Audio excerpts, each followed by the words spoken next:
மெய்யான சத்தியம் நாம் கேட்டது போல இந்த உலகத்தில் நம்முடைய தாகத்தை தீர்க்க முடியாத வழி, சத்தியம், உண்மை, வாழ்வு, அது இரண்டு விதமானது. ஒன்று, எனக்கும் என் தேவனுக்கும் உள்ள உறவு.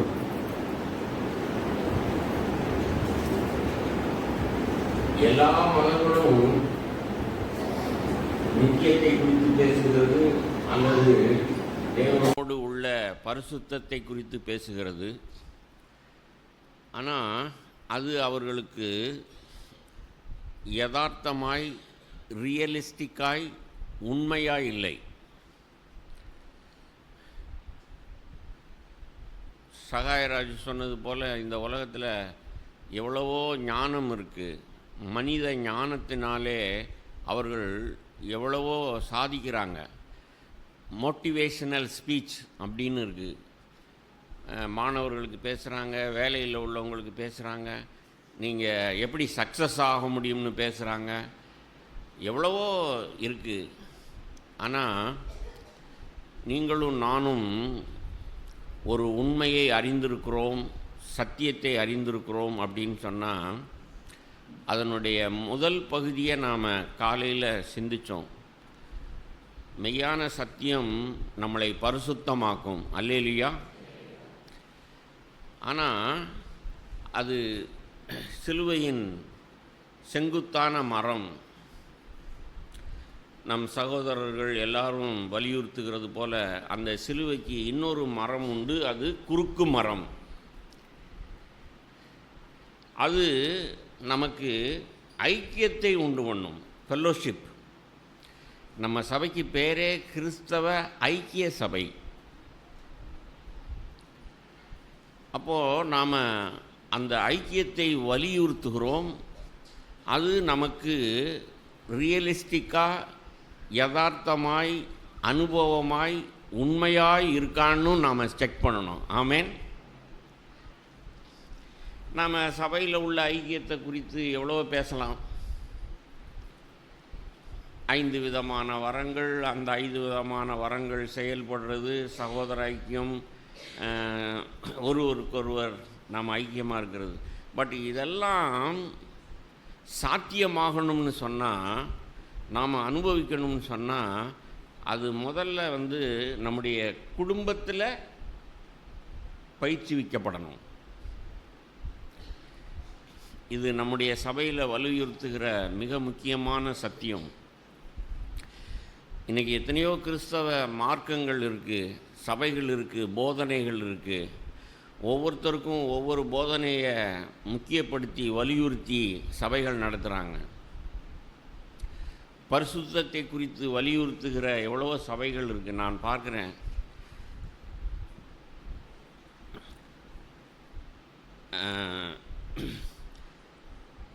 மீதியான கொஞ்ச பேர் சபை அப்படின்னு ஒரு பேர் வச்சுருக்காங்க.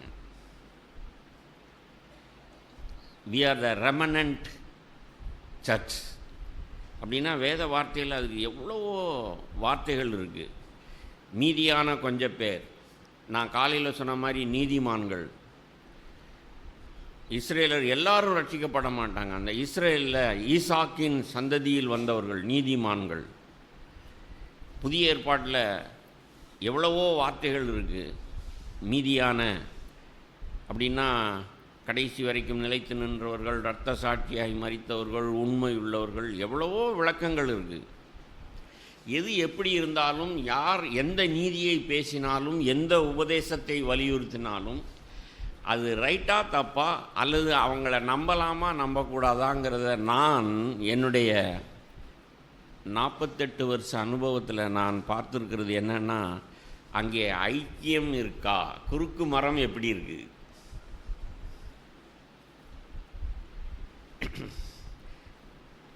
வார்த்தை வருவோம். எபிரேயர் 12ஆம் அதிகாரம்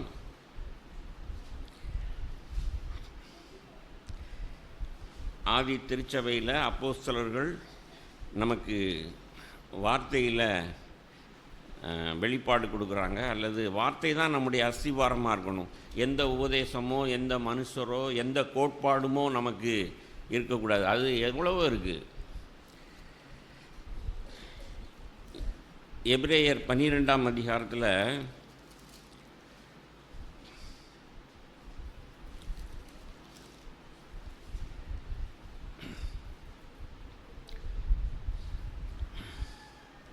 பதினாலாம் வசனம், யாவரோடும் சமாதானமாக இருக்கவும் பரிசுத்தமுள்ளவர்களாயிருக்கவும் நாடுங்கள், பரிசுத்தமில்லாமல் ஒருவனும் கர்த்தரை தரிசிப்பதில்லையே. இதில் இந்த தமிழ் மொழிபெயர்ப்பில் ஒரு சிக்கல் இருக்குது. நான் அநேக மொழிபெயர்ப்புகளை பார்த்தேன். இது ஒன்றை மட்டும் வலியுறுத்துகிறதா இருக்குது, பரிசுத்தம் இல்லாமல் ஒருவனும் கர்த்தரை தரிசிப்பதில்லையேன்னு. இதை ஆங்கில மொழிபெயர்ப்பில் அல்லது ஆங்கிலம் தெரிஞ்சவங்க, சின்ன பிள்ளைகள் கூட, ஒரு 8வது 10வது படித்தவங்க கூட நீங்கள் பைபிளை படித்தீங்கன்னா அல்லது தெரிஞ்சுக்கிட்டிங்கன்னா அது எப்படி எழுதியிருக்கணும்னா, ரெண்டுமே சமமாய் வலியுறுத்தப்படுது. அதாவது பரிசுத்தம் சாங்க்டிஃபிகேஷன், சமாதானம் ஃபெல்லோஷிப், தேவனுக்கும் மனுஷனுக்கும் உள்ள உறவு சரியாக இருக்குன்னா அதனுடைய ஒரே அர்த்தம் சக மனிதர்களோடும் நான் ஐக்கியமாக இருக்கிறேன். ஆமேன். இப்போ நீங்கள் ஆமேன் சொல்ல மாட்டேங்கிறீங்க, எனக்கு தெரியும். ஏன்னா உங்களுக்கு விளங்கலை. நான் விளக்கி சொல்கிறேன். அட்லீஸ்ட் பிரசங்கத்தின் முடிவிலேயாவது நீங்கள் ஆமேன் சொல்லுவீங்க. இப்போ யோசித்து பாருங்களேன். இப்போது மெய்யான கடவுளை நான் அறிந்திருக்கிறேன். இந்துக்கள் ஒரு கடவுள், முஸ்லீம்களுக்கு ஒரு கடவுள், கிறிஸ்தவர்களுக்கு ஒரு கடவுள் இல்லை. எல்லாருக்கும் ஒரே கடவுள் தான் உண்டு. ஒரே கடவுள் தான் சகலத்தையும் சிருஷ்டித்தார். ஆமேன். அப்பாடா, இதுக்காவது ஆமேன் சொன்னீங்களே, அது விளங்கிக்கிடுச்சுல. அதே போல தான் ஸ்டெப் பை ஸ்டெப்பாக நாம் தியானிப்போம். ஒரே கடவுள் தான் எல்லாரையும் படைத்தார். அப்போஸ்தலர் 17 எழுதியிருக்கு, ஒரே இரத்தத்தினாலே தோன்ற பண்ணி. அந்த ஒரு இரத்தம் ஆதாம், ஆதி தகப்பன். ஆதி தாயினுடைய பெயர் என்ன? என்ன இவ்வளோ யோசிக்கிறீங்க? நீங்கள் தான் சொல்லுங்கள். ஏவாள். கரெக்டு. ஒரே இரத்தத்தினாலே, ஒரே குடும்பத்தினாலே, ஒரே தாய் தகப்பனினாலே இந்த பூமியில் உள்ள எல்லா மனிதர்களும் உண்டாயிருக்கிறார்கள். ஆமேன். அது மாத்திரம் இல்லை, அந்த சகலத்தையும் சிருஷ்டித்த கர்த்தர் அந்த முதல் தாய் தகப்பனாலே, அந்த இரத்தத்தினாலே சகல மனுஷரையும் இந்த பூமியிலே பெருக பண்ணி அவர்களுடைய காலங்களையும் எல்லைகளையும் முன்குறித்திருக்கிறார். திருத்துறைப்பூண்டியில் இருக்கிற நீங்களும் உங்கள் வாயிலேயே நுழையாத ஆப்பிரிக்கா கண்டத்தில் இருக்கிற ஒரு மனுஷனும் மனுஷியும் யாராக இருந்தாலும் மெய்யான கடவுளை அறிந்திருந்தால் நீங்கள் இங்கே சந்திக்க முடியாமல் இருக்கலாம், ஆனால் நித்தியத்தில் போய் சந்திக்கும்போது ஹலோ பிரதர், ஹலோ சிஸ்டர்னு சந்திப்பீங்க. ஆமேன். இது உண்மை, இதுதான் யதார்த்தம். சரி, ஆப்பிரிக்கா கண்டத்தில் இருக்கிற நைஜீரியாவிலேயோ அல்லது தன்சேனியாவிலேயோ இருக்கிற எந்த மனுஷனோ அல்லது ஏதோ நீங்கள் நியூஸில் வேணால் படிக்கலாம். ஒருவேளை அங்கே ஒரு அநியாயம் நடந்ததுன்னா கிறிஸ்தவர்கள் அப்படி பாடுபடுறாங்க அப்படின்னு சொன்னால், ஆண்டவரே அவங்களுக்காக நான் பாரப்படுறேன், கவலைப்படுறேன், ஜெபிக்கிறேன்னு ஜெபிக்கலாம். தப்பில்லை. ஏன்னா ஒரே ரத்தம். ஆனால் நல்லா கவனிங்க, காணாத சகோதரனிடத்தில், ஆப்பிரிக்கா கண்டத்தில் இருக்கிற குடும்பத்து மேலே அக்கறை உள்ள நாம் நம்முடைய காண்கிற ஒரு குடும்பத்தின் மேலே, அது என்னுடைய குடும்பம். இப்போ எனக்கு 5 பிள்ளைகள். இப்போ 5 பிள்ளைகளுக்கும் திருமணமாகி அங்கங்கே போயிட்டாங்க. நானும் என் மனைவி மட்டும்தான் இருக்கிறோம். ஆல்மோஸ்ட் ஒவ்வொரு நாளும் என்னுடைய பிள்ளைகள் யாராவது ஒருவர் எங்களோட பேசுகிறாங்க. காரணம், நாங்கள் ஒரு குடும்பம்.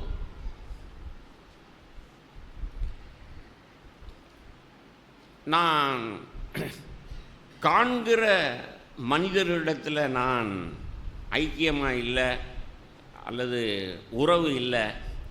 ஆனால் நான் காணாத கடவுளிடத்தில் உறவாக இருக்கிறேன், அறிந்திருக்கிறேன்னு சொன்னால் அப்படிப்பட்டவனை வேதம் சொல்லுகிறது, அப்போஸ்தலன் சொல்லுகிறார். அவனுக்கு பெயர் என்ன? பொய்யன். ஹலோ, வேதத்திலிருந்து தான் பேசுகிறேன். 1 யோவான் எடுத்து தியானித்து பாருங்கள். எத்தனை இடத்துல அவர் அந்த வார்த்தையை சொல்கிறாருன்னு. அவரை அறிந்திருக்கிறேன் என்று சொல்லுகிறவன் அவர் நடந்தபடியே தானும் நடக்க வேண்டும். அப்படி நடக்கலைன்னா அவன் பொய்யன்.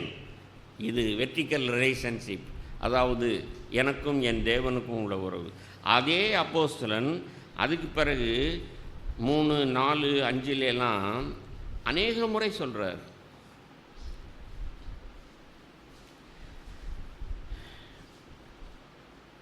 ஒரு வார்த்தையை சாம்பிளுக்கு காமிக்கவா? 1 யோவான் திருப்புங்க.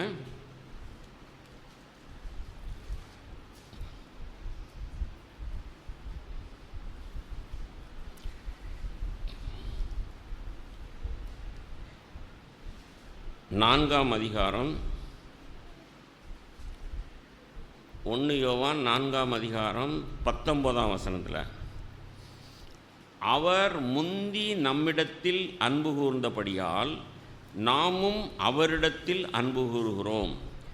தேவனிடத்தில் அன்பு கூறுகிறேன் என்று ஒருவன் சொல்லியும் தன் சகோதரனை பகைத்தால் அவன் பொய்யன். தான் கண்ட சகோதரனிடத்தில் அன்பு கூறாமல் இருக்கிறவன் தான் காணாத தேவனிடத்தில் எப்படி அன்பு கூறுவான்? தேவனிடத்தில் அன்பு கூறுகிறவன் தன் சகோதரனிடத்திலும் அன்பு கூற வேண்டுமென்கிற இந்த கற்பனையை அவராலே பெற்றிருக்கிறோம். ஆமேன். அப்படின்னா அந்த ஆதி திருச்சபையில் அப்போஸ்தலர்கள் அவங்க கட்டின சபை, அவர்களுடைய ஊழியம், அங்கே உள்ள கிறிஸ்தவர்கள் எல்லாத்துலேயும் ஒரு விஷயம் தெளிவாக இருந்தது, உண்மையாக இருந்தது, யதார்த்தமாக இருந்தது. அங்கே பொய் இல்லை. ஆகையினால தான் இந்த வார்த்தைகளையெல்லாம் தீர்க்கமாக பேசுகிறார். அது யோவான் அப்போஸ்தலனாக இருக்கட்டும், பவுலாக இருக்கட்டும், பேதுருவாக இருக்கட்டும், அவங்க ஆதி திருச்சபையில் அப்போஸ்தலர்கள் கட்டின சபையில் எல்லாத்துலேயும் அவர்கள் மெய்யான கர்த்தரை அறிந்து அவருக்காக உயிரையும் கொடுக்க உண்மையுள்ளவர்களாக இருந்தார்கள். அதே நேரத்தில் அப்படியே இந்த 1 யோவான் 3ஆம் அதிகாரத்தில்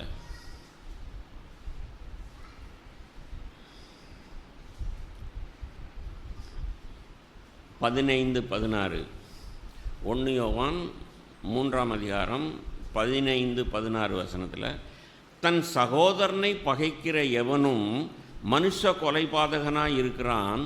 மனுஷ கொலைபாதகன் எவனோ அவனுக்குள் நித்திய ஜீவன் நிலைத்திராது என்று அறிவீர்கள். அவர் தம்முடைய ஜீவனை நமக்காக கொடுத்ததினாலே அன்பு இன்னதென்று அறிந்திருக்கிறோம். நாமும் சகோதரருக்காக ஜீவனை கொடுக்க கடனாளிகளாக இருக்கிறோம். ஆமேன். எவ்வளவு தெளிவாக இருக்குன்னு பாருங்கள். வார்த்தையில் உங்களுடைய விசுவாசமும் அனுபவமும் இருக்கான்னு செக் பண்ணி பாருங்கள். நான் புதுசாக எதையும் பேசலை. வார்த்தையை காண்பித்து தயவுசெய்து நேர்மையாக நடந்துக்கங்க.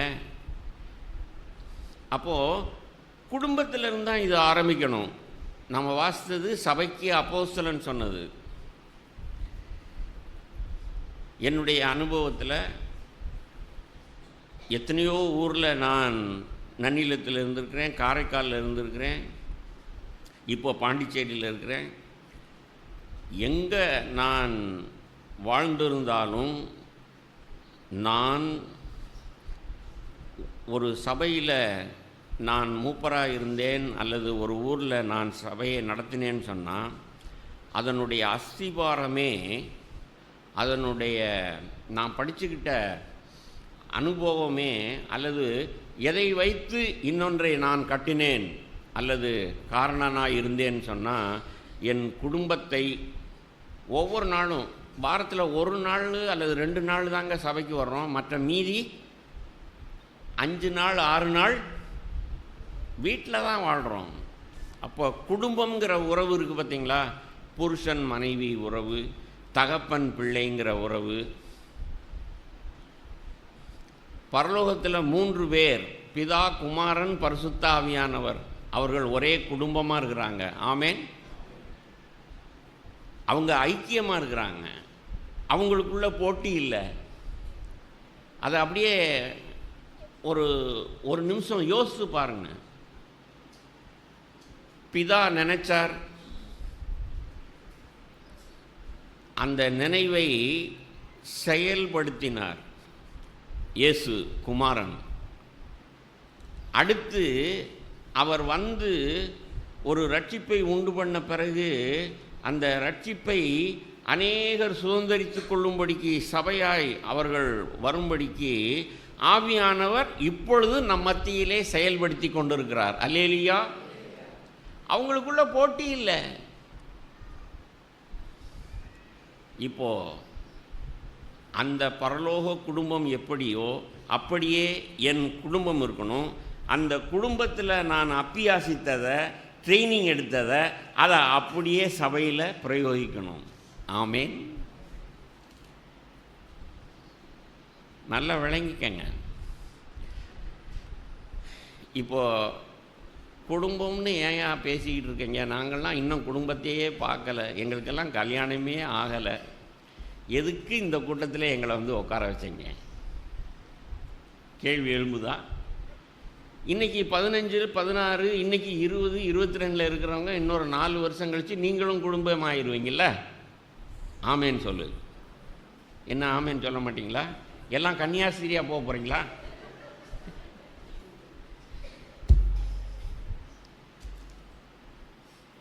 நான் வந்த உடனே கேட்டேன், மத்தியான கூட்டம் என்னங்க கூட்டம்? சகாயராஜிட்ட, இல்லை பிரதர் எல்லாரும் இருப்பாங்க அப்படின்ன உடனே நான் முடிவு பண்ணிட்டேன் இந்த கூட்டத்தில் என்ன பேசணும்னு. அதை தான் இப்போ பேசிக்கிட்டு இருக்கேன். ஆமேன். ஆகாயத்தில் சிலம்பம் பண்ணல. நான்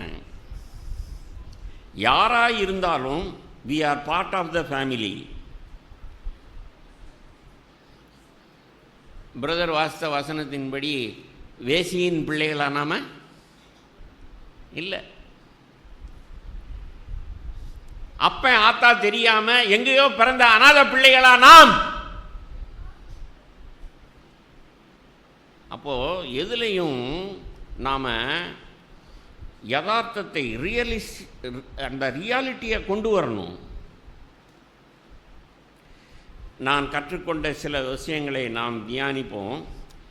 ஆண் பெண் உறவு, புருஷன் மனைவி உறவு, இதில் ஏன் சிக்கல் வருது? ஏன் வந்து நமக்குள்ள உரசல் வருது?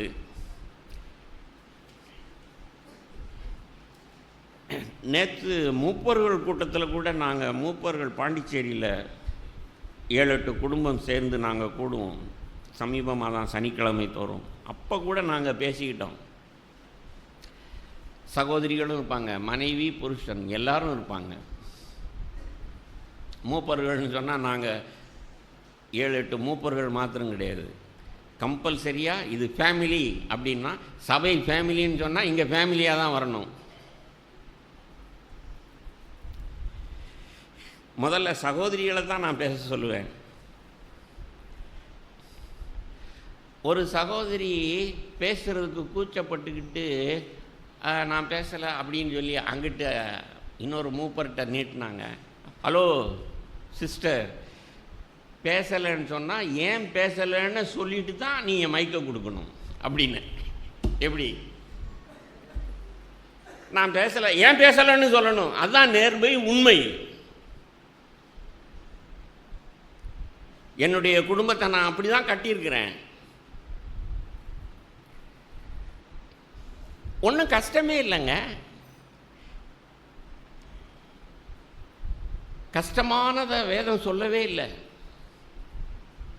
அப்போது ஆண் பெண் உறவில், புருஷன் மனைவி உறவில் ஏன் சிக்கல் வருது அப்படின்னா, திருப்புங்க ஆதியாகமத்துக்கு திருப்புங்க.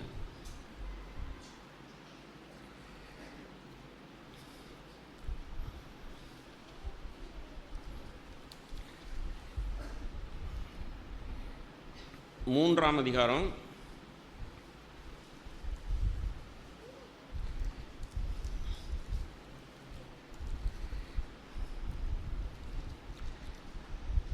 இங்கே ஆதாம் ஏவாள் பாவம் செய்துட்டாங்க, சாத்தான் ஏமாற்றிட்டான். அப்போ கூட ஆண்டவருடைய வார்த்தை என்ன எழுதியிருக்குன்னா, ஆதியாகமம் 3ஆம் அதிகாரம் 16ஆம் வசனத்தில் 3:16, அவர் ஸ்திரியை நோக்கி, நீ கர்ப்பவதியாயிருக்கும்போது உன் வேதனையை மிகவும் பெருக பண்ணுவேன், வேதனையோடே பிள்ளை பெறுவாய், உன் ஆசை உன் புருஷனை பற்றி இருக்கும், அவன் உன்னை ஆண்டு கொள்ளுவான் என்றார். என்ன விளங்குது சகோதரிகள்? சொல்லுங்கள், என்ன விளங்குது?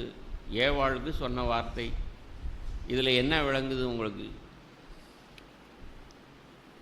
எனக்கும் ரொம்ப நாளாக வழங்கலை.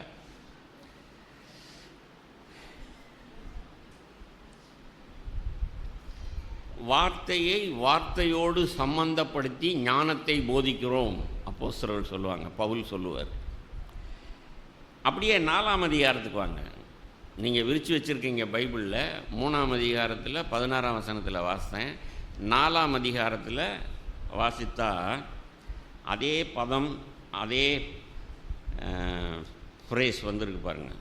7ஆம் வசனத்தில் இங்கே நிகழ்வு என்னன்னா, ஆதாம் ஏவாளுக்கு 2 பிள்ளைகள், காயின் ஆபேல். ஒருத்தன் இன்னொருத்தனை கொன்று விட்டான். காயின் ஆபேலை கொலை செஞ்சிட்டான். கொலை செய்கிறதற்கு முன்னாடி கர்த்தருடைய வார்த்தை 6, அப்பொழுது கர்த்தர் காயினை நோக்கி, ஆதியாகமம் 4:6, உனக்கு ஏன் எரிச்சல் உண்டாயிற்று? உன் முகநாடி ஏன் வேறுபட்டது? நீ நன்மை செய்தால் மேன்மை இல்லையா? நீ நன்மை செய்யாதிருந்தால் பாவம் வாசற்படியில் படுத்திருக்கும், அவன் ஆசை உன்னை பற்றி இருக்கும், நீ அவனை ஆண்டு கொள்வாய். 7ஆம் வசனத்தின் பின்பகுதியை அண்டர்லைன் பண்ணியிருக்கேன்.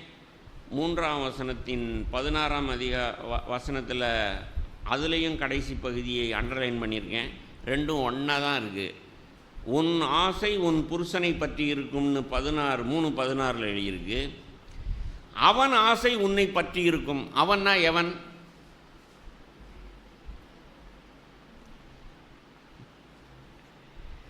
எவ்வளவு ஞானமாக ஆவியானவர் பாவத்தை அவன்னு உருவகப்படுத்தி பேசியிருக்கிறார்.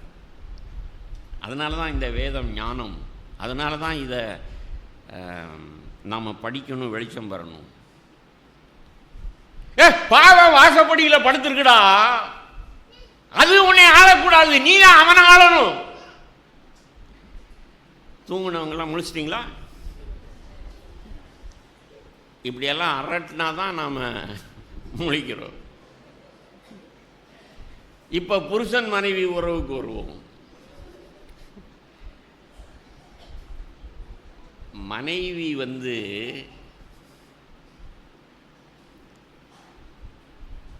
என் பேச்சை கேட்கணும், நான் சொல்கிறதெல்லாம் செய்யணும், எதை செய்தாலும் என்னை கேட்டுட்டு செய்யணும். அப்படின்னா நல்ல புருஷன்.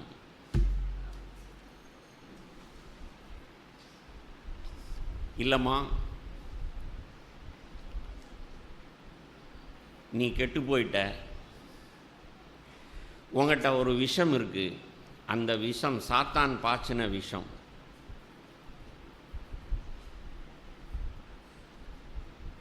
சாத்தானுக்கு அந்த ஹெட் ஏஞ்சல் லூசிஃபர், அவனுக்கு மேலே ஒரே ஒருவர் தான் இருக்கிறார். அவர் யார்? என்னையா கதை கேட்குற கலாச்சாரம் பண்ணுறவங்கள? ஆமாம், ஆர்ச்சி ஏஞ்சல், தேவதூதனுக்கு தலைவன். அவருக்கு மேலே ஒரே ஒரு நபர் தான். அவர் யார்? தேவன்.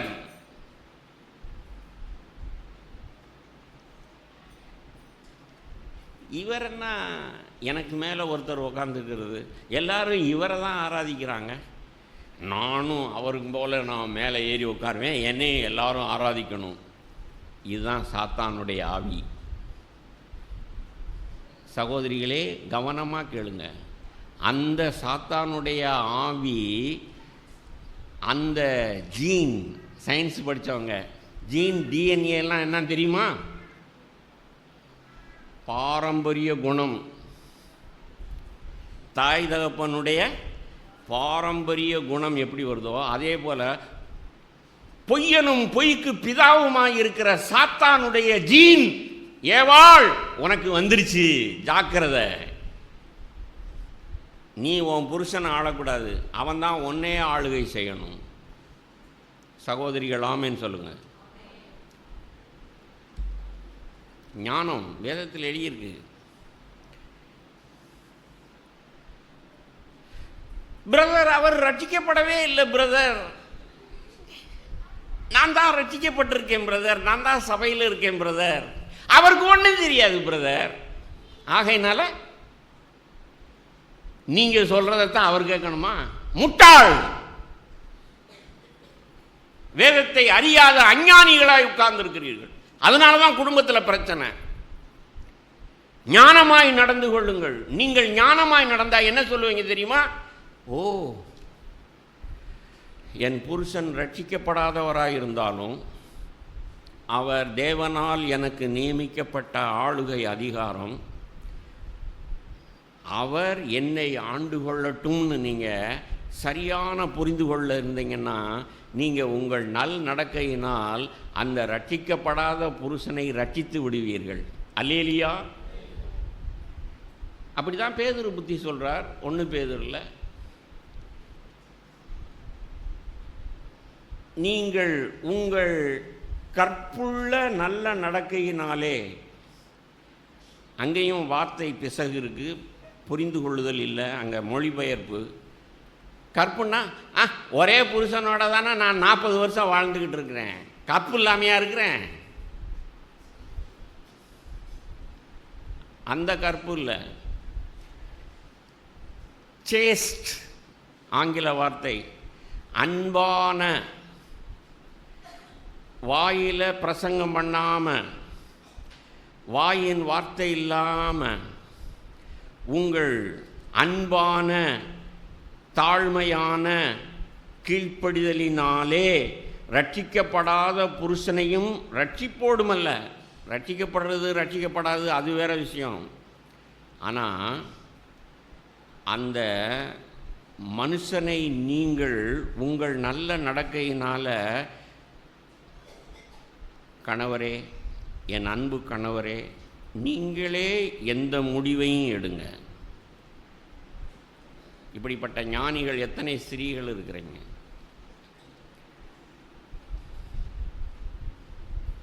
ரட்சிக்கப்படலைன்னா என்ன? வேதம் சொல்லலை? 1 கொரிந்தியர் 7 பவுல் சபைக்கு புத்தி சொல்லலை? ரட்சிக்கப்படாத புருஷனையும் மனைவியையும் உடையவர்கள் நீங்கள் சேர்ந்து வாழுங்கள், அப்பொழுது உங்கள் பிள்ளைகள் பரிசுத்தமாயிருக்கும். அல்லேலியா. அதை எழுதின பவுல் மடையனா? ரட்சிக்கப்படலைன்னா என்ன? என் விசுவாசத்தினால் அந்த குடும்பத்தில் உள்ள ஒரே ஒரு மனுஷன் மனுஷியினால் புருஷன் மனைவியை பரிசுத்தமாக்குகிறான், மனைவி புருஷனை பரிசுத்தமாக்குகிறாள். ஆகையினால் பிள்ளைகள் பரிசுத்தமாயிருக்கிறது. வேத வார்த்தை அது, அது உண்மை.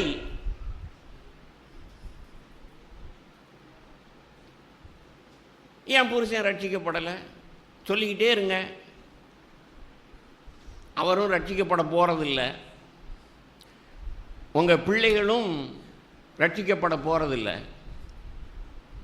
ஏன்னா அங்கே அன்பு இல்லை, கிறிஸ்துவின் சிந்தை இல்லை.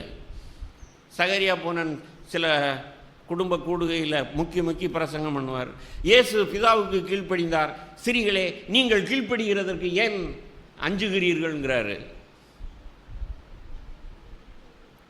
யோசித்து பாருங்க, நாம் உண்மைக்கு யதார்த்தத்துக்கு எவ்வளவு விலகி இருக்கிறோம். என் புருஷன் எதையும் என்கிட்ட கேட்டு தான் செய்யணும், கேட்காம ஒன்றை செஞ்சிட்டாருன்னு சொன்னால் அங்கே ஒரு யுத்த களமே, மகாபாரத யுத்தமே நடக்குங்க. என்னை எப்படி கேட்காம போகலாம், செய்யலாம்?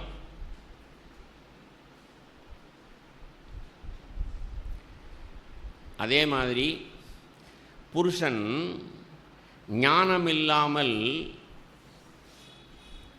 அக்கிரமமே செய்யட்டுங்க. ரட்சிக்கப்படாதவன் இப்போ ரட்சிக்கப்பட்டவன். வேதத்தில் என்ன எழுதியிருக்கு? திருப்புங்க 1 பேதுரு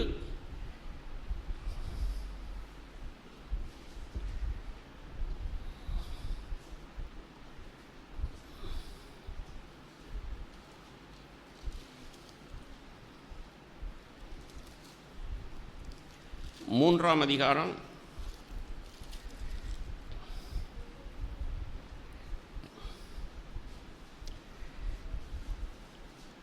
1 புருஷன் மனைவி உறவை குறித்து பேசுகிறார். மனைவிக்கு பேதுரு புத்தி சொல்லுகிறார்.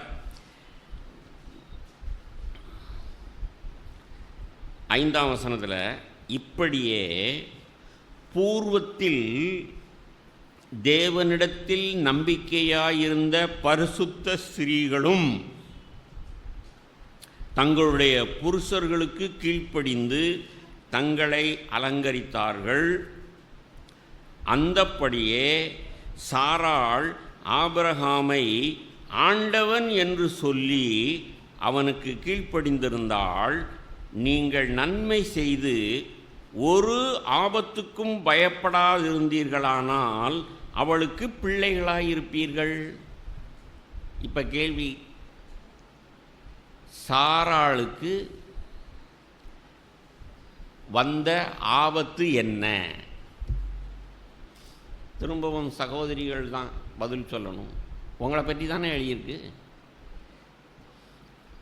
வாலிப சகோதரிகள் கூட நீங்கள் பைபிளை படிக்கணும். அவளுக்கு என்ன ஆபத்து வந்துச்சு போய் பாருங்க. 2 ராஜா, ஒன்று பார்வோன், இன்னொருத்தன் அபிமெலேக்கு. 2 ராஜா மனைவியாய் அடையும்படிக்கு சாராளை தூக்கிட்டு போயிட்டாங்க. அதற்கு காரணம் யார்? இப்போ புருஷர்கள் பதில் சொல்லுங்க.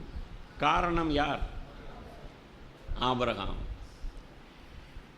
அவன் பொண்டாட்டிகிட்ட சாராள்கிட்ட எல்லாம் சொன்னான், பொய் சொன்னான், பொய் சொல்லுன்னு சொன்னான். யோசித்து பாருங்க, எதற்காக பொய் சொன்னான்? அடுத்த கேள்வி. தாயி சாரா போகிற இடத்துலலாம் என்னைய சகோதரன்னு சொல்லிடு, ஏன்னா உன் அழகுக்கு பார்த்தா எவனும் என்னைய கொண்டு போட்டு உன்னைய அடைஞ்சிருவாங்க. ஆகையினால சகோதரின்னு சொல்லிட்டேன்னா நான் தப்பிச்சுக்கிருவேன். ஸ்திரீகள் இப்போ யோசித்து பாருங்கள். முதல் தடவை அப்படி ஒன்று நடந்து போச்சு. 2வது தடவை சாராள் வந்து கேட்டிருக்கலாம்ல, ஏன் உனக்கெல்லாம் புத்தி இருக்கா? ஏற்கனவே ஒரு தடவை அப்படி பொய் சொன்னேன்னு ஓம் பேச்சை கேட்டு நான் பொய் சொல்லி என்னைய பொண்டாட்டி ஆக்கிறதுக்கு தூக்கிட்டு போயிட்டாங்க. கர்த்தர் இரக்கமாக இருந்து என்னைய பாதுகாத்து கொண்டு வந்தார். அல்லேலூயா. அப்போது ஒரு முறை இல்லை, 2 முறை சாராளுக்கு ஆபத்து வந்தது. ஆனாலும் பேதுரு ஆவியில் நிறைஞ்சு அந்த சாராளை பற்றி சொல்லும் பொழுது, சாராள் ஆபிரகாமை ஆண்டவன் என்று சொல்லி அவனுக்கு கீழ்ப்படிந்திருந்தால், நீங்கள் நன்மை செய்து, யோசிச்சு பாருங்க, சாராள் என்ன நன்மை செய்தாள் ஆபிரகாமுக்கு? சரி, புருஷன் பயப்படுறாரு, அவர் உயிரை காவுந்து பண்ணுறதுக்கு இப்படி பொய் சொல்லுன்னு சொல்கிறாரு. சரி, உன்னைய காவுந்து பண்ணிக்கிற, எனக்கு என்ன ஆகும்னு யோசித்தையாயா அப்படின்னு அவ எதிர்த்து பேசலை. அவனை ஆண்டவனே அப்படின்னா, என்னை ஆண்டு கொள்ளும்படி தேவனால் நியமிக்கப்பட்ட என் அருமை புருஷனே, நீ சொல்கிறபடியே செய்கிறேன்னு சொல்லி செஞ்சா. நீங்கள் அவளுக்கு சந்ததியா?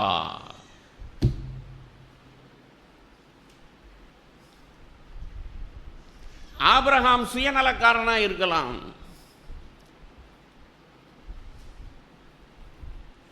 அந்த சுயநலக்காரனுக்கு கீழ்ப்படிஞ்சு ஆண்டவனே என்று அழைத்த சாராளின் சந்ததியா?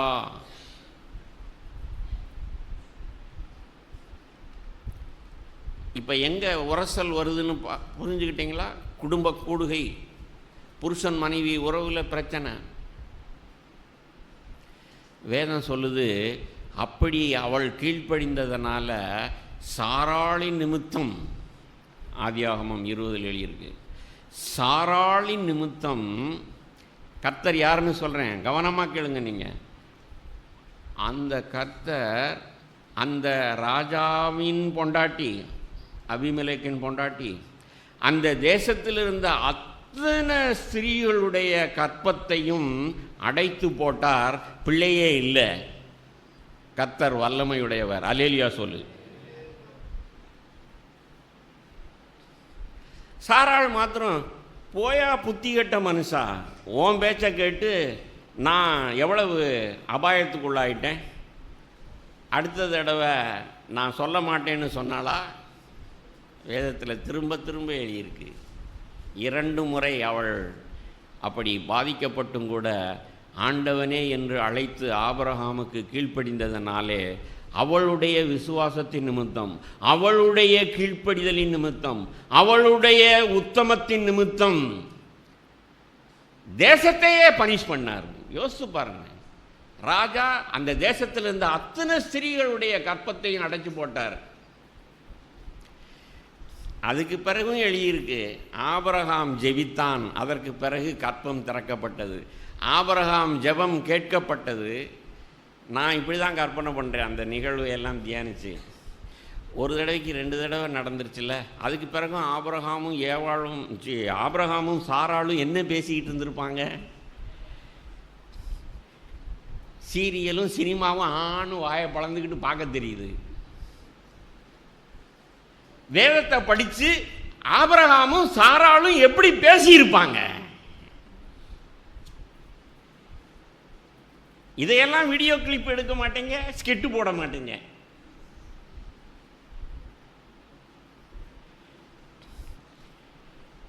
நான் சொல்லவா ஆவியானவர் அவங்கள எப்படி நடத்தியிருப்பாருன்னு? 2வது முறையும் ஆபத்து வந்த உடனே சாராள் ஆபிரகாம்கிட்ட, ஏங்க இனிமேல் நான் உங்களை சகோதரன்னு சொல்ல மாட்டேன், புரியுதா உங்களுக்கு? ஆமாம் பிள்ளை, தப்பு பண்ணிட்டேன், சாரி, நான் ஞானம் இல்லாமல் நடந்துட்டேன். அவங்க 2 பேரும் ஐக்கியமாகி ஜெபித்து அடுத்த நாள் அரண்மனைக்கு போகிறாங்க. அப்பொழுது ஆபிரகாம் ஜெபிக்கிறான். அந்த ஜெபத்தை கேட்டு தேவன் தேசத்தையே ஆசீர்வதிக்கிறார். அதுக்கு பிறகு பார்த்தீங்கன்னா பின்னாடி சாராளுக்கும் பிள்ளை பிறகுது. அல்லேலூயா. பழைய ஏற்பாட்டை தியானிங்க. நான் காலையில் முக்கி சொன்னேன், வேத வார்த்தையில் தான் வெளிச்சம் இருக்குது, வாசிங்கன்னு சொல்லி. உபாகமத்தில் ஒரு வசனம் எழுதியிருக்கு, வீட்டுக்கு போய் கண்டுபிடி.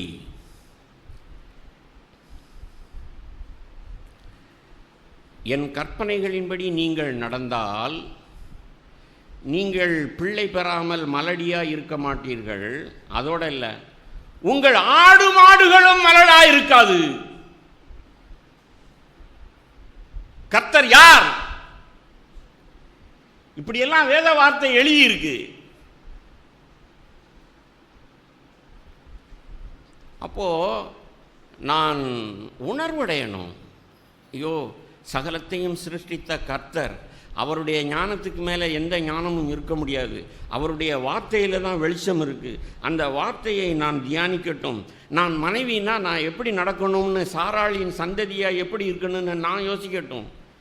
புருஷர்கள், நீங்கள் ஆபிரகாமிட்ட இருந்து, அதுக்கு அடுத்த வசனம் 7ஆம் வசனத்தில் 1 பேதுரு எழுதியிருக்கு, புருஷர்களே நீங்கள் மனைவியோடு ஞானமாய் கூடி வாழ்ந்து, விவேகமாய் கூடி வாழ்ந்து.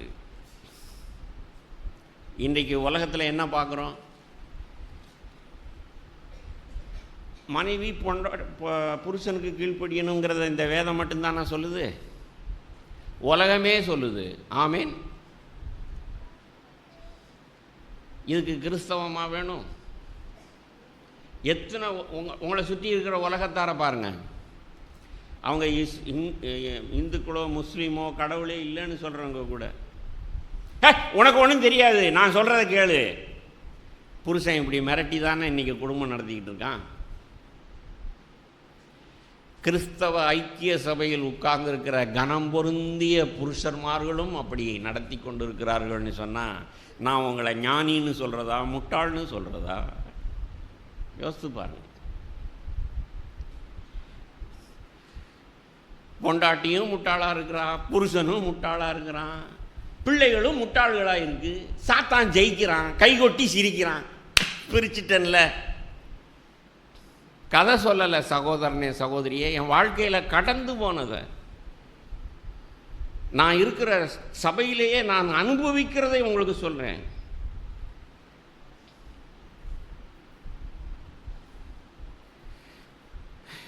ஒரு புருஷன் மனைவிக்கு, ஒரு தாய் தகப்பனுக்கு இப்படி இந்த வார்த்தையே சொன்னேன், நீங்கள் 2 பேரும் ஞானமாய் ஒருவருக்கொருவர் கீழ்ப்படிந்து ஒற்றுமையாக இல்லை, ஆகையினால தான் உங்கள் பிள்ளை இப்படி கெட்டு போயிடுச்சு.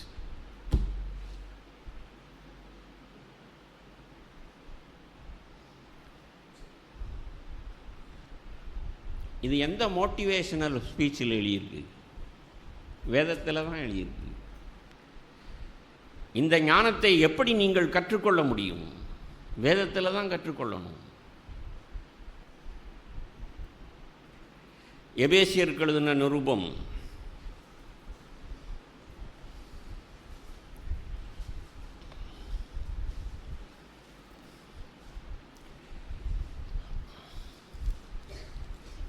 5ஆம் அதிகாரம்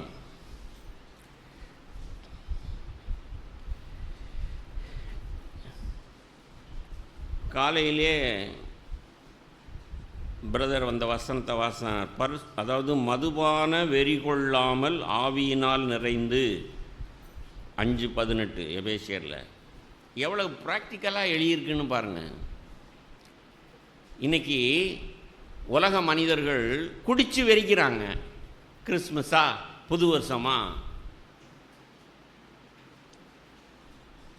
பாண்டிச்சேரி குடிக்கு பேர் போன ஊர், அந்த ஊருக்காரன் நான். அங்கே என்ன விளம்பரம் வந்துச்சு தெரியுமா? பாண்டிச்சேரி பட்டண அருமையான ஜனங்களே, சீஃப் மினிஸ்டர் சொல்கிறாரு, தயவு செய்து நீங்கள் வீட்டை விட்டு வெளியே போக வேண்டாம், ஏனென்றால் குடிக்கிறதுக்குன்னே இந்த ஊருக்கு உலகமே கூடியிருக்கும், நெரிசலில் செத்து போயிடுவீங்க, வீட்டை விட்டு வெளியே போகாதீங்கன்னு சொல்கிறான். அப்படிப்பட்ட ஊர் நான் வாழ்கிற ஊர். உண்மைதான் அது. 1 மணி வரைக்கும் வியாபாரம் பண்ணலாம் டாஸ்மாஸ்க். அதுவும் உங்கள் ஊரில் இருக்கிற சில்லறை கடையெல்லாம் கிடையாது. அங்கே ஃபாரின் சரக்கு, ஃப்ரான்ஸிலிருந்து வந்து இறங்கின சரக்கு அங்கே மலிவான விலைக்கு கிடைக்குது. அடுத்து உங்களுக்கு பாண்டிச்சேரிக்கு வரணும்னு ஆசை வருதோ?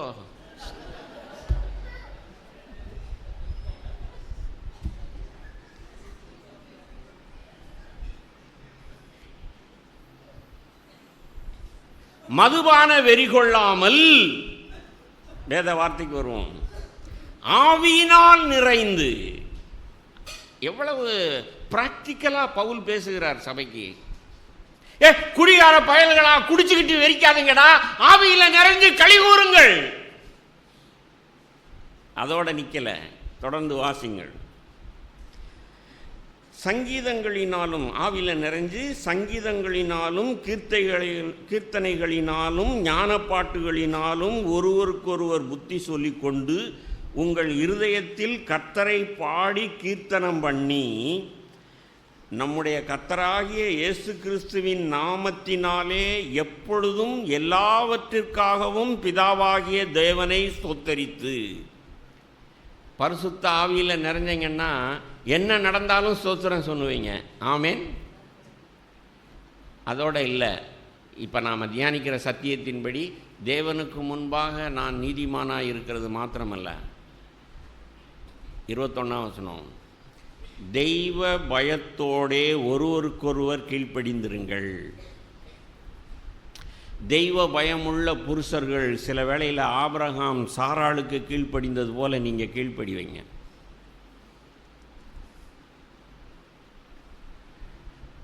எழுதியிருக்கு, அதுவும் வேதத்தில் தான் எழுதியிருக்கு. மனைவிகளே, 22ஆம் வசனம், கர்த்தருக்கு கீழ்ப்படுகிறது போல உங்கள் சொந்த புருஷருக்கு கீழ்ப்படியுங்கள். அதான் சாராள் ஆண்டவனே என்று அழைத்த ரகசியம்.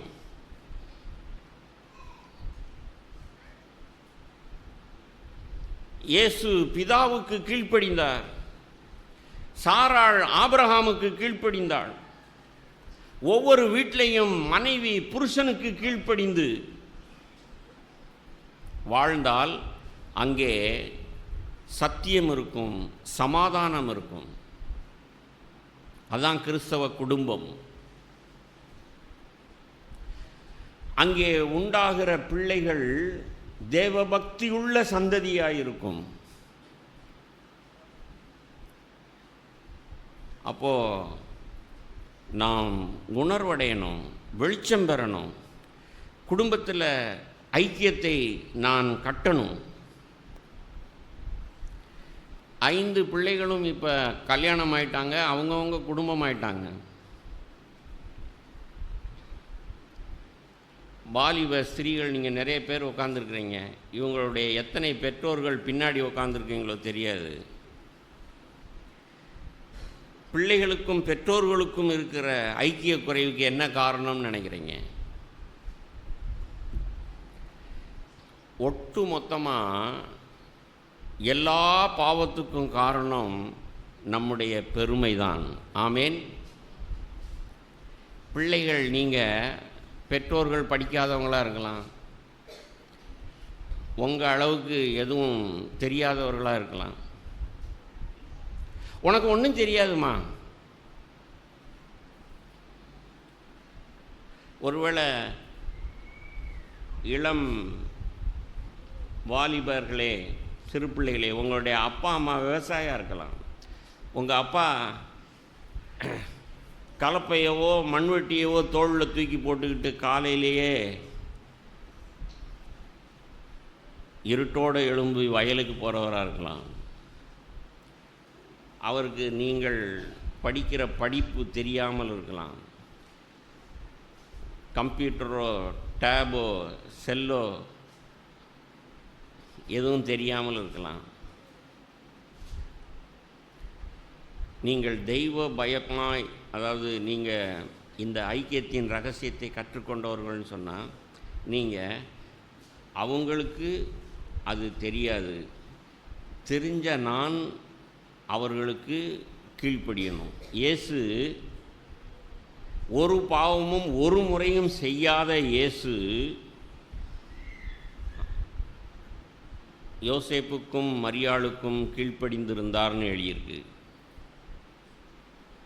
இதையும் சகரியா போனன் ஒவ்வொரு குடும்ப கூடுகையிலையும் பேசிக்கிட்டு தான் இருக்கிறாரு. ஆனால் நாம் செயல்படுத்துகிறோமா? நம்முடைய குடும்பங்களில் பெற்றோர் பிள்ளைகள் உறவு எப்படி இருக்குது? சின்ன பிள்ளையாக இருக்கிற வரைக்கும் அடித்து வளர்த்துட்றோம், பெரம்பெடுத்து வளர்த்துட்றோம்.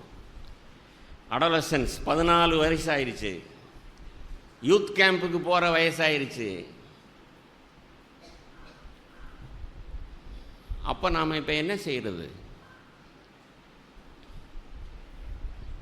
என்னுடைய பையன்கள் 3 பேருமே என் பக்கத்தில் நின்னாங்கன்னா, பிரபாகர் பிள்ளைகளா இது அப்படின்னு ஆச்சரியப்படத்தக்க அளவுக்கு இருக்கும்.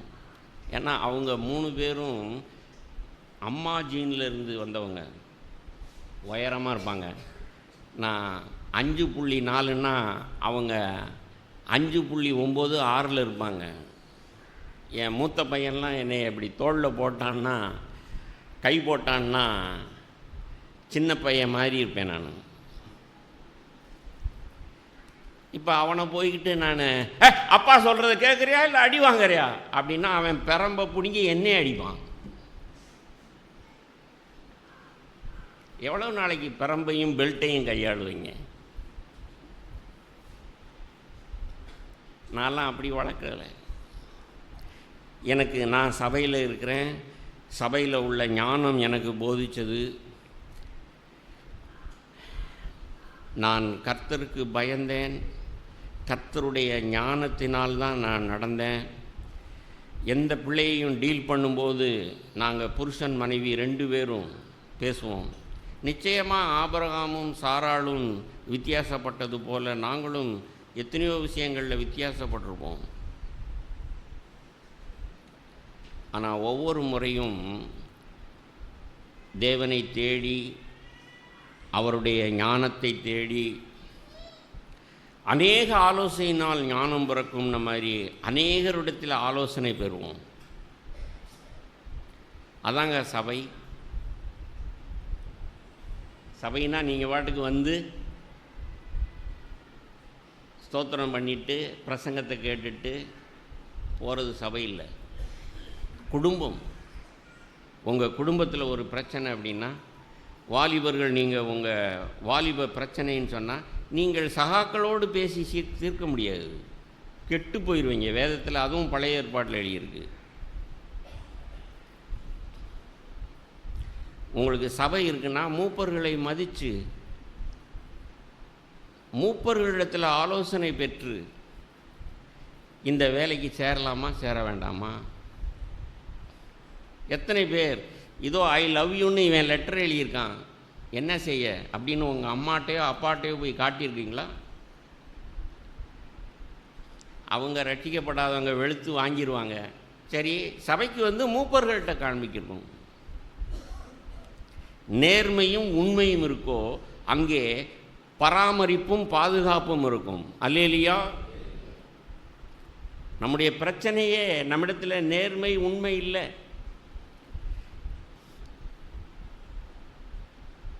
எனக்கு சரின்னு படுறத நான் பாட்டுக்கு செஞ்சுக்கிட்டே இருக்கிறது. அவன் லவ் யூன்னு சொன்னால் ஆனும் ஐ டூ லவ் யூன்னு கடைசியில் அப்ஸ்காண்ட் ஆகி இன்றைக்கி கிறிஸ்தவ குடும்பங்கள் சீர்கெட்டு போயிருக்கு. எல்லா குழப்பத்துக்கும் காரணம் வேத வார்த்தையில் உள்ள ஞானத்தை நாம் கற்றுக்கொள்ளுகிறதில்லை. சரி, நான் சபையில் இருக்கிறேனே, என் பிரச்சனைக்கு தீர்வு யார்கிட்டையாவது இருக்கும் அப்படின்னு சொல்லி நமக்கு நம்பிக்கையாக இருக்கிற ஒரு சில சகோதரன் சகோதரி ஒரு குடும்பத்தை அண்டி நாம் ஞானத்தை கற்றுக்கொண்டோம் சொன்னால் நாம் வளருவோம். சாத்தான் தோற்கடிக்கப்படுவான், தேவன் ஜெயிப்பார். ஆனால் துக்கமான விஷயம்,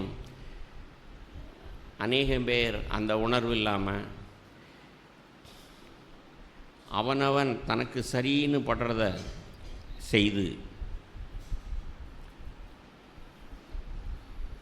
சாத்தானை ஜெயிக்க விட்டுக்கிட்டு இருக்கிறாங்க. தேவன் துக்கப்பட்டு கொண்டு இருக்கிறார். தயவு செய்து உணர்வடையுங்கள். இன்றைக்கு உங்கள் எல்லாருக்கும் புத்தி சொல்லியிருக்கிறேன். சிறுவர்கள், பாலிய வயதுடையவர்கள், குடும்பங்கள், புருஷன் மனைவி, தேவன் பட்சபாதம் இல்லாமல் நாம் எல்லாருக்கும் பேசியிருக்கிறார். நாம் நன்றியுடையவர்களாக இருப்போம். எழுந்து ஜெபிப்போம்.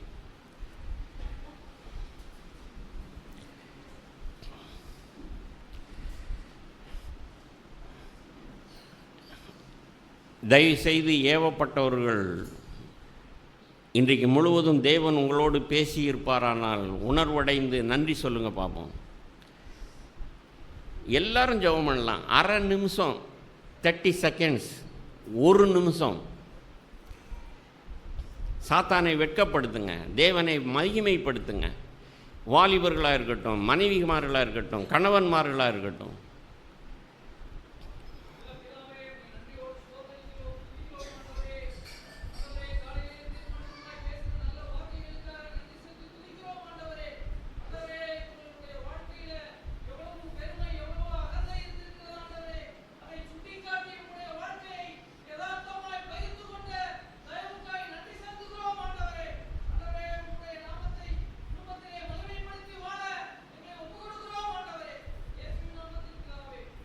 ஆமென்.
நல்ல பிதாவே, உம்மை நன்றியோடு துதிக்கிறோம், சோத்தரிக்கிறோம்.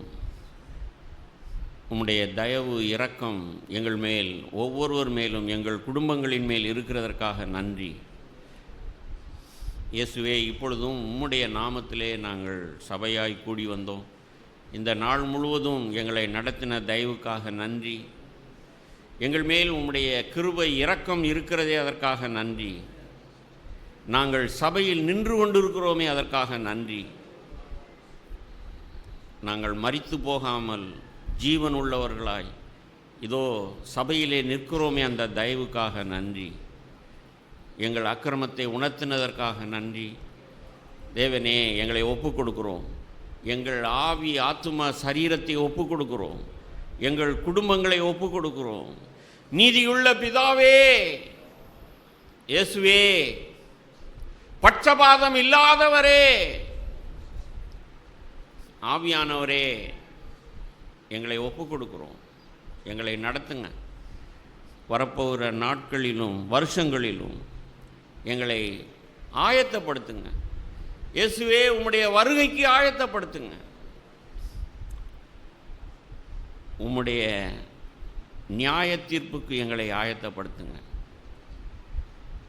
உத்தமமும் உண்மையும் உள்ள சகோதரனே, சகோதரியே என்று எங்களை தட்டி கொடுக்கும்படிக்கு நாங்கள் வாழ்ந்துவிட எங்களை ஒப்பு கொடுக்குறோம். இரக்கமாயிருங்க. கடந்த கால மீறுதல்களை மன்னியுங்க. இயேசுவே, உம்முடைய இரத்தம் சகல பாவங்களையும் நீக்கி சுத்திகரிப்பதாக. ஆவியானவரை பொறுப்படுத்திக் கொள்ளுங்க. தாழ்மையாய் உம்முடைய கரம் பிடித்து நடக்க எங்களுக்கு உதவி செய்யுங்க. எங்கள் மேல் இரக்கமாயிருங்க. இயேசுவின் நாமத்தில் ஜெபிக்கிறோம் நல்ல பிதாவே. ஆமேன், ஆமேன்.